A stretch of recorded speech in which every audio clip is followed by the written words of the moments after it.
Now, Heartland Sports with Todd Richards. Sponsored by Southeast Orthopedics and Sports Medicine.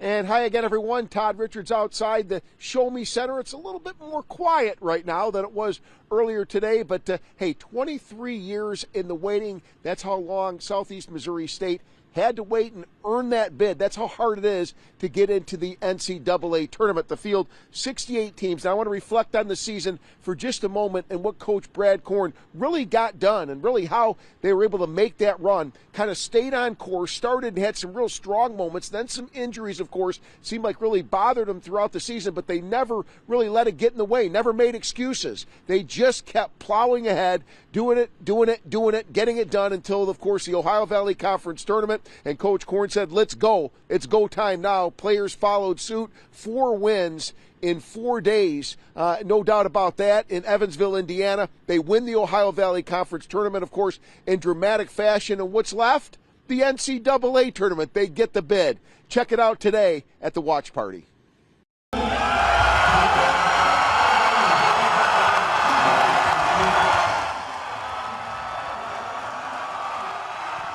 So the Redhawks will play Texas A&M Corpus Christi.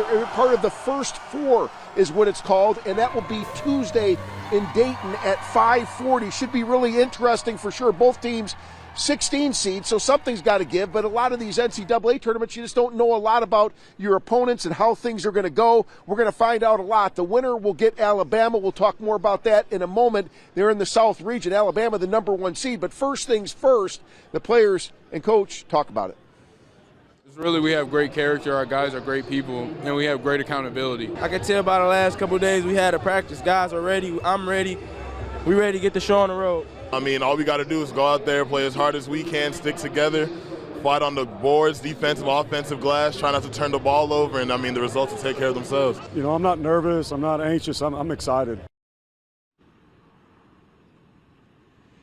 And I thought that's really cool. You hear Coach Brad Korn say, hey, he's excited for Tuesday. What an opportunity. Win that Division I NCAA game. Make some school history. Again, against Texas A&M Corpus Christi.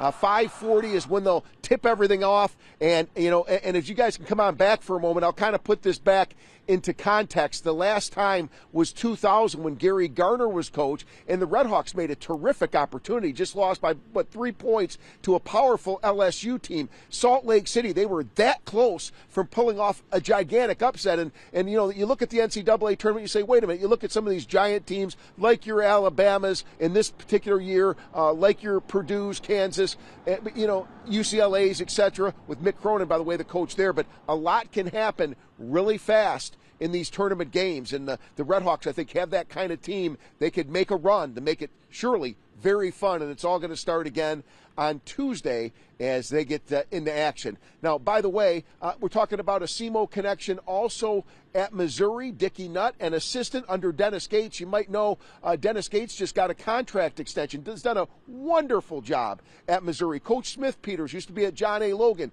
He's also on that Tiger staff. And, hey, they can make a run. They're 7th seed. Of course, coming out of that SEC, Missouri didn't take a back seat to anybody. And now they get a 10th seed in Utah State as they play in the South region as well. They'll open up play Thursday in Sacramento. Kentucky, a 6th seed in the East. They'll play number 11 Providence, and they'll get their game going, I should say, on Friday. And then Illinois, the 9 seed, will play in the West versus Arkansas.